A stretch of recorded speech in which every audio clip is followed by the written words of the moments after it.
من مست ملنگ ڈرامہ بہت انٹرسٹنگ اور دلچسپ ہونے جا رہا ہے۔ آپ دیکھیں گے کہ مکان جو ریا کا مکان کبیر نے خرید لیا تھا وہ اب ریا کے نام ہی کر دیا اسکندر سے لے کر، اور ریا بہت نادان ہے، حالانکہ یہ بھی کہہ سکتی ہے کہ یہ مکان اب میرے نام ہے۔ کبیر تو اسے مکان کی فائل بھی واپس کر گیا ہے اور اس سے درخواست کی ہے کہ اب میرے پاس تمہارے علاوہ کچھ نہیں ہے کھونے کو، اپنے آپ کو مجھ سے جدا مت کرنا۔ لیکن ریا پھر اسما کی باتوں میں آ جاتی ہے اور اب پھر کبیر سے مطالبہ کرے دی کہ مجھے یہ مکان نہیں چاہیے، آپ ایسا کریں کہ یہ مکان میرے بھائی کے نام کر دیں۔ لیکن کبیر ایسا نہیں کرے گا کیونکہ کبیر انہیں جانتا ہے، ان کی چلاکیوں کو، اور اب پھر کبیر ریا سے دور ہو جائے گا، اور لیکن ریا اس سے طلاق نہیں لے گی جو اسما کا اصل پلان ہے، اور جب تک مکان واپس نہیں ملے گا اسما بھی یہ نہیں چاہے گی کہ ریا اب کبیر سے ڈیورس لے، کیونکہ وہ یہ چاہے گی کہ پہلے مکان واپس لیا جائے اور بعد میں ڈیورس لی جائے۔ لیکن کبیر ایسے بالکل نہیں کرے گا۔ آپ نیکسٹ ایپیسوڈ میں دیکھیں گے کہ بہت ہی ریا اور کبیر کی زبردست لڑائی ہوگی،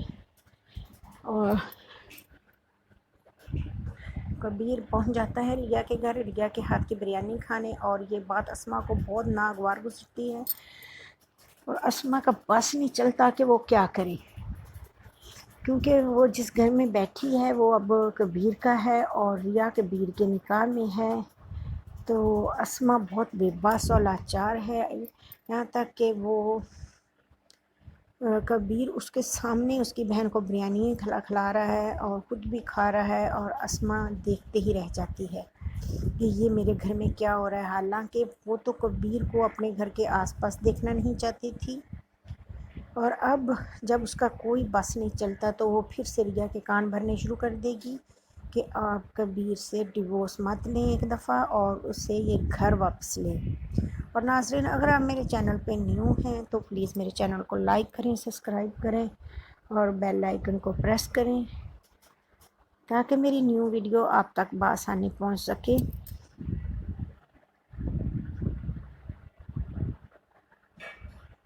اور ادھر وفا بہت بڑا ڈرامہ کرنے والی ہے، وہ ایسی پریگننسی کا جھوٹا موٹا ناٹک کرے گی جس سے مبین خان کو یہ لگے گا کہ یہ پریگننٹ ہے، حالانکہ اس کا کوئی تعلق نہیں ہوگا کیونکہ اس نے ڈاکٹر سے پہلے ہی بات کر چکی ہے وہ کہ مبین خان اب شادی نہ کرے، اور مبین خان پھر سکندر سے الجھتا ہے، اور جب کبیر خان گھر آتا ہے اور اس کی والدہ اس سے ڈیمانڈ کرتی ہے کہ یہ گھر اب ہمارا ہے تو اسما اس میں کیوں رہ رہی ہے، تو کبیر اپنی والدہ کو بتاتا ہے کہ وہ گھر میں نے خرید کے ریا کے نام کر دیا ہے، تو اس کی والدہ بہت زیادہ غصہ کرتی ہے، اور وفا اور اس کی بہن بہت ہی ہنستے ہیں کہ یہ ایک اور چبل ماری ہے کبیر نے جو مبینہ کے منہ پہ تھپڑ ہے۔ مبینہ کو بہت زیادہ غصہ آتا ہے اور وہ کچھ نہیں کر سکتی کیونکہ وہ کبیر کسی کی سنتا ہی نہیں، اور مبینہ کبیر سے بے حد محبت کرتی ہے کہ اتنا عرصہ وہ کبیر اس سے دور رہا ہے۔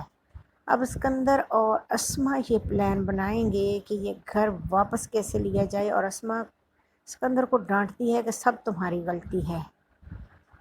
اور سکندر اسے بتاتا ہے کہ اگر میں گھر گروی نہ رکھتا تو ہم بھوکے مر جاتے، اور اب اسی بات کو لے کر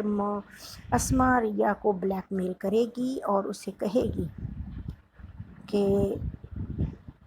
ہمارے بھائی نے ہمارے لیے کیا کچھ نہیں کیا، ہمیں ہر مشکل سے بچانے کے لیے ہمارے بابا کا گھر اس نے گروی رکھ دیا، ریا اب تم ہی بھائی کو گھر واپس دلا سکتی ہو، کیونکہ اگر کبیر تمہیں ملنے کے لیے گھر خرید سکتا ہے تو تمہیں واپس بھی کر سکتا ہے۔